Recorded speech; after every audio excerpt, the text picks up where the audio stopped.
Olá, pessoal! Na aula de hoje, nós vamos conhecer os alunos do novo ensino médio. Sejam bem-vindos. O público-alvo do novo ensino médio é composto de adolescentes entre 15 e 17 anos, aproximadamente. Essa fase é marcada não só por grandes transformações, né?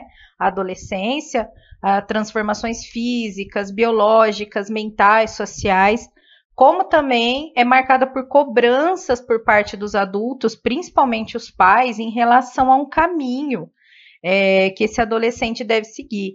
Então, os pais cobram se ele vai fazer vestibular, que curso ele vai escolher, ou se ele vai optar por um curso técnico, ou vai entrar no mercado de trabalho. Então, tem bastante cobrança, né? A adolescência é um período de transição da infância para a vida adulta, mas ser uma fase de transição não significa que ela não tenha características próprias e que essas características devem ser priorizadas no estímulo no desenvolvimento. Então, a escola precisa conhecer essas características e basear o seu ensino nessas características. Uma das principais características, né, é a parte cultural e social, porque o adolescente ele vai escolher grupos, ele vai escolher uma identidade relacionada a esse grupo cultural e social, então ele acaba baseado nos gostos por música, cinema, séries, enfim, baseado nas suas preferências individuais, ele vai procurar amigos que tenham afinidade com ele, vai procurar se vestir igual, falar igual e até caminhos parecidos, né? Então, eles começam a ter um pouco mais de autonomia, a gente já percebe que a personalidade ela se torna um pouco mais concreta e também tem a experimentação da sexualidade, né, por causa das mudanças hormonais e tudo mais. E os pares acabam se tornando uma parte muito importante do mundo dos adolescentes, as famosas panelinhas, né? E no nosso país, como é um país muito vasto, a diversidade cultural, étnica e social dos nossos adolescentes é muito grande.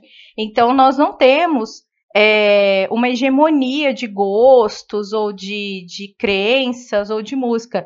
Em cada parte do país temos tradições diferentes e adolescentes diferentes. Por exemplo, um adolescente de uma cidade pequena do interior não é o mesmo adolescente de uma cidade grande, as influências são diferentes. Mesmo o mundo hoje sendo globalizado, né, porque a influência da família, das questões culturais locais é muito grande, tá? Então, isso vai influenciar muito na escolha dos amigos, nas escolhas pessoais e, lógico, nas escolhas em relação à atividade profissional. E a escola precisa conhecer isso, conhecer o seu adolescente para orientá-lo nessas escolhas. Então, como o adolescente ele não é mais uma criança, mas também ainda não é um adulto, ele é um ser humano em construção.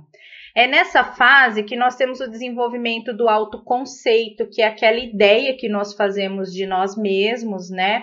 Aquela imagem que nós temos de nós mesmos, isso está relacionado à autoestima. E também se desenvolvem conceitos mais complexos relacionados aos aspectos cognitivos. A mente do adolescente já está preparada para teorias mais complexas dentro da escola. E as responsabilidades sociais também aumentam, assim como a cobrança da família. É um período de adaptação às normas, às convenções sociais, às regras jurídicas. Então, é cobrado uma maturidade por parte do adolescente em relação a toda a sociedade, né? Esse adolescente ele vai ser cobrado quase que como um adulto em determinadas famílias, ou então vai ser tratado como uma criança em outras famílias. E esses dois extremos não são uma atitude correta por parte dos adultos. O adulto precisa entender que ele ainda não é um adulto, mas que ele também não é mais uma criança. Não pode ser nenhum dos dois extremos. É preciso tratar como fase de transição, que é com suas próprias características. Então, eles experimentam os primeiros momentos de independência e de autonomia, eles tendem a testar limites, tanto físicos, né, em relação ao próprio corpo, como em relação às regras. agem de forma impulsiva. Isso tem a ver com os hormônios, que também influenciam no funcionamento do cérebro e de todo o organismo, né? Essa fase de desenvolvimento se reflete em todo o corpo do adolescente. Isso influencia também na parte cognitiva. Então, às vezes, por exemplo, uma menina que está passando ali por um período de TPM, ela não vai ter uma concentração tão grande nos estudos, e isso pode acontecer com ela o resto da vida, né? Então, a escola precisa compreender o que acontece dentro do organismo do adolescente, como ele é muito impulsivo, se ele não tiver a orientação necessária, ele pode fazer escolhas erradas, tanto no aspecto socioemocional, em relação a ambientes, a amizade, como em relação ao aspecto acadêmico, achar que quer seguir uma profissão porque a família quer, ou porque dá dinheiro, ou porque a sociedade quer e não o que ele quer realmente, né? Então, a escola, ela tem que conhecer o seu público justamente para poder orientar esses jovens nesses aspectos, né? Mesmo existindo características comuns, é importante que cada adolescente é de um jeito. Então, eu, por exemplo, como psicopedagoga, costumo dizer aos pais que me contem bastante sobre os filhos, porque mesmo a gente conhecendo os aspectos cognitivos, biológicos do desenvolvimento da adolescência, tendo muitos estudos a respeito da adolescência, a gente conhece o público, que eu também sou professora, lido com o ensino médio. Mesmo assim, cada adolescente é um mundo, tá? Então, assim, o contexto social, familiar, cultural, o nível socioeconômico, tudo isso vai refletir no adolescente, no que ele se construiu como pessoa até ali, tá? E também é um ambiente com o qual ele interage, e agora ele tem também a influência dos pares, e nós também precisamos lembrar que ele tem o maior acesso à internet, porque os pais vão dando mais liberdade a ele, e aí tudo isso ajuda a construí-lo como pessoa. Então, tem as questões particulares em relação à saúde física e mental, identidade de gênero, orientação sexual, que são coisas diferentes, né? Identidade de gênero é você se identificar ou com o feminino, ou com o masculino, ou com nenhum dos dois, e orientação sexual diz respeito ao seu prazer sexual, se você sente com pessoas do mesmo sexo, do sexo diferente, ou às vezes as duas coisas. Aspectos étnicos, raciais, tudo isso envolve na construção da identidade do adolescente. Então, a escola precisa estar atualizada sobre tudo isso, sobre a condição intelectual, socioemocional do adolescente, estar atento às mudanças, porque um adolescente do primeiro ano do ensino médio, às vezes, muda, e aí no terceiro ano ele é uma pessoa diferente. E também oferecer um leque de opções variadas, né? Porque tem escola que oferece muita coisa na área de exatas, não tanto na área de linguagens e por aí vai. Tem escola que não está tão atualizada, então é preciso que ela esteja atenta a esses detalhes. E falando um pouco mais sobre essa geração, a geração que ingressará em 2022 no nosso ensino médio, ou seja, esse ano, se caracteriza por alunos nascidos entre 2007 e 2008 aproximadamente, né? Tem alunos mais velhos e mais novos, e é chamada de geração Z. Por que geração Z? Vocês vão ver aí, ó, que nós temos os veteranos nascidos antes de 1943, os baby boomers nascidos entre 1943 e 1960, eles têm esse nome porque são as pessoas que nasceram no pós-guerra, né?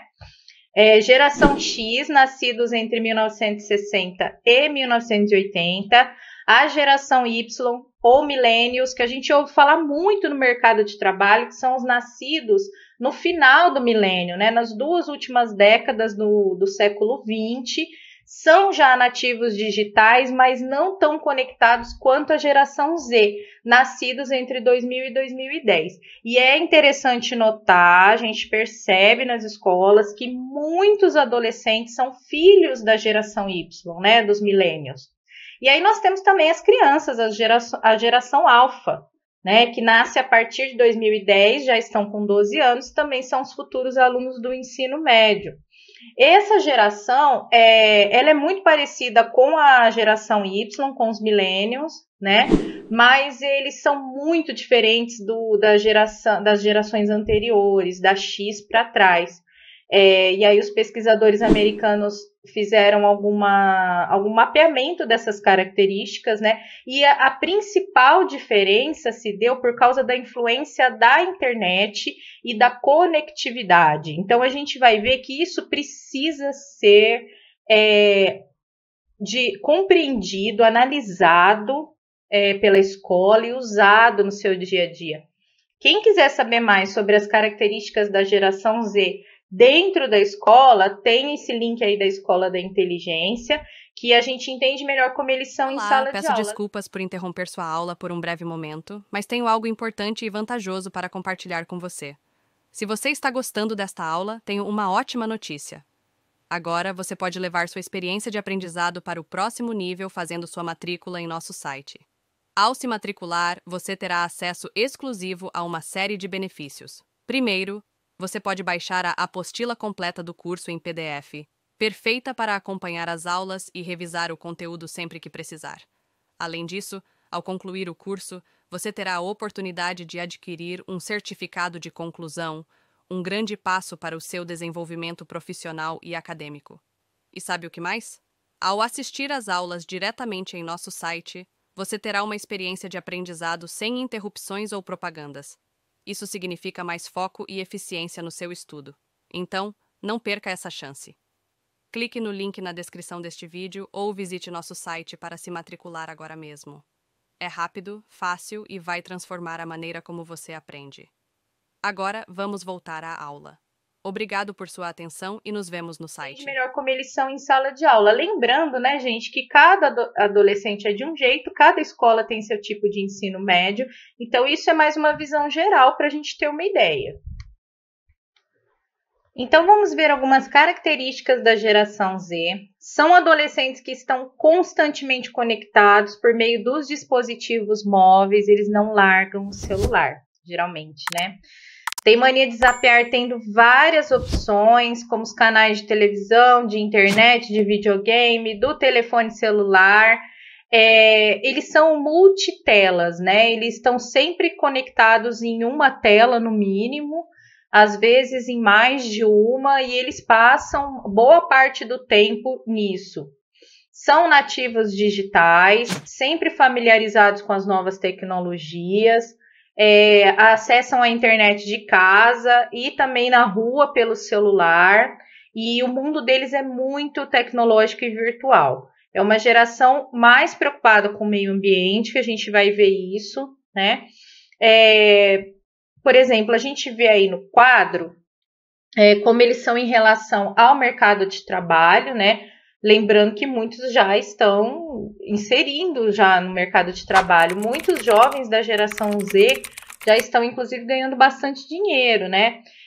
Segundo uma pesquisa da Forbes, a chamada geração Z, também denominadas pós-millennials, né? Em 2 anos já ocupará cerca de 20% dos trabalhadores do Z, ou aproximadamente 61 milhões de pessoas. Muitos dessa geração não querem faculdades tradicionais, querem cursos rápidos, geralmente ligados à tecnologia, são mais responsáveis, valorizam mais a segurança financeira, sendo considerados até mais responsáveis que a geração anterior, que pagava muito pela experiência e acabou desperdiçando muito dinheiro, né? São mais responsáveis com horários, têm horários mais flexíveis, bônus, plano de saúde, academia, tudo isso interessa a eles, né? Não só o salário. São mais sociais, de acordo com o estudo, né, da Socialnomics, 92% das crianças no ZEUA já estão conectadas ao mundo digital de alguma maneira, como, por exemplo, um perfil nas redes sociais. É lógico que a gente precisa diferenciar a sociabilidade orgânica ali, aquela sociabilidade física e presencial da virtual. Mas nós ainda estamos passando por um período de pandemia, então haverá muitas mudanças, né? Nessas relações, a gente ainda está esperando aí as pesquisas que elas vão mostrar.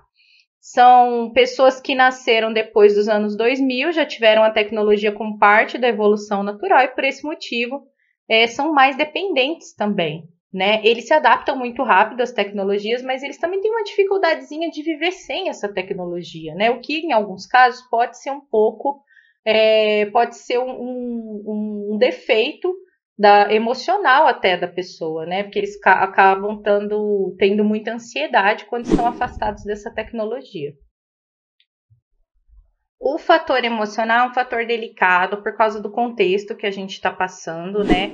De pandemia, pós-pandemia. Isso afetou a todos, principalmente os adolescentes.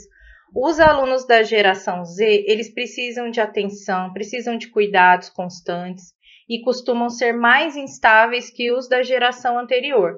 São adolescentes protegidos e que cresceram cercados de cuidados, por vezes exagerados, não estando acostumados às frustrações e ao não. Então, a gente já percebia uma certa fragilidade antes dessa questão da pandemia, tá? Piorou bastante. Quando eles se confrontam com as realidades mais duras, como a da sociedade, o mercado de trabalho, eles podem ficar deprimidos, se desmotivar, sentindo-se fracassado. A gente percebe agora no retorno do ensino médio à escola, os jovens muito ansiosos, muito ativos, hiperativos, né, querendo compensar aquele tempo que ficaram afastados dos amigos, né, e mais. Então, isso tudo ainda está sendo estudado, né, porque os impactos da pandemia que foi desencadeada em 2020 ainda estão sendo assimilados, né, e a ansiedade, que já era uma característica, né, ela está muito mais presente agora. Eles são imediatistas, eles têm falta de interesse por alguns assuntos mais tradicionais e de motivação, tá? Então, a saúde mental deles demanda um pouco mais de atenção, eles também têm um déficit de atenção um pouco maior, eles não ficam muito tempo ali prestando atenção no mesmo assunto, são vulneráveis emocionalmente, eles não sabem lidar muito bem com a pressão das redes sociais, da escola, dos pais, eles não conseguem administrar, às vezes, tudo isso e acabam tomando atitudes extremas, como a automutilação, o suicídio, o álcool, né? Uma grande quantidade de jovens envolvidos com álcool e outras drogas também. É um desafio para pais e professores educarem os adolescentes dessa geração, tá? Porque enquanto eles são muito eficazes e muito inteligentes para lidar com as tecnologias, com a informação, eles apresentam um aspecto psicológico e emocional muito frágil, cheio de altos e baixos, são muito ansiosos e têm essa dificuldade ainda de manter o foco e a atenção nas atividades. Então, a escola, ela precisa se atualizar em relação a essa geração e ela precisa oferecer apoio em todos esses sentidos para ela. E na escola?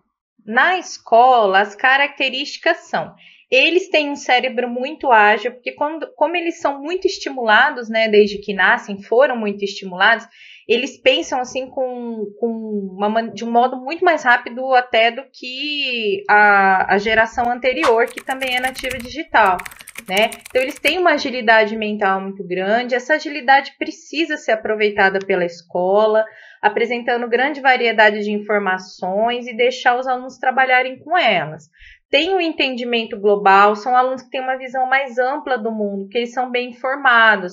Eles cresceram já em meio à diversidade, diferente da geração não nativa digital, não conectada, que crescia só ali com aquele conhecimento local, né? Eles têm uma necessidade de reforço positivo maior, então eles precisam mais de elogio, precisam mais de incentivo, às vezes ficam desmotivados, entediados. Então, o professor precisa estar sempre ali em cima, incentivando, motivando, elogiando.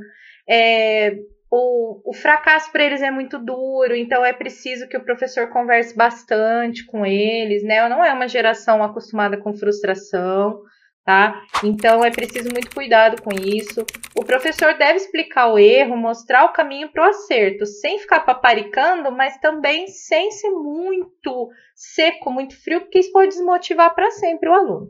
São imediatistas, querem tudo para ontem, são ansiosos, né? Querem tudo rápido, não tem paciência, não tem concentração para atividade longa e complexa, isso tem que ser desenvolvido pela escola, tá? Então, o professor, desde a educação infantil, precisa trabalhar isso com os alunos. São multitarefas, isso é uma qualidade, então você pode dar várias tarefas, principalmente relacionadas a várias plataformas, né?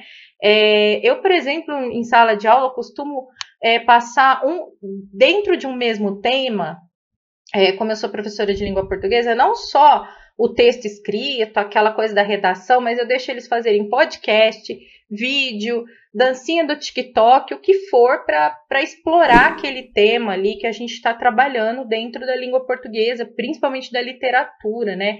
Que dá tantas possibilidades. Então, eles encenam, por exemplo, trechos do livro de Machado de Assis, ao invés de você ficar trabalhando só ali com aquela parte escrita do livro, encenam, fazem podcast, fazem debate, se Capitu traiu, se não traiu. Então, a gente treina argumentação. Então, tem que ter criatividade para dar aula para eles, mas é muito mais legal, muito mais divertido. Gostam de trabalhar em equipe, sabe cooperar, tem diálogo. Tá? Então, o professor tem que explorar isso e explorar as diversas plataformas digitais, porque eles vão se sentir bem mais motivados e concentrados. E, por fim, eu tenho algumas dicas, né, para os professores motivarem os adolescentes.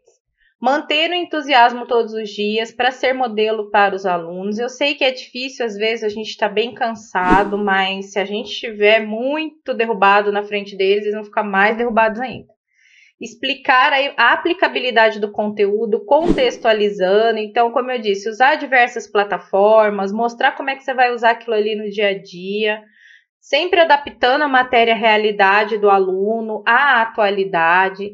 Criar métodos de reforço positivo e reforço negativo também para controlar a disciplina, né? Precisa mostrar que tem certos comportamentos que não são aceitos.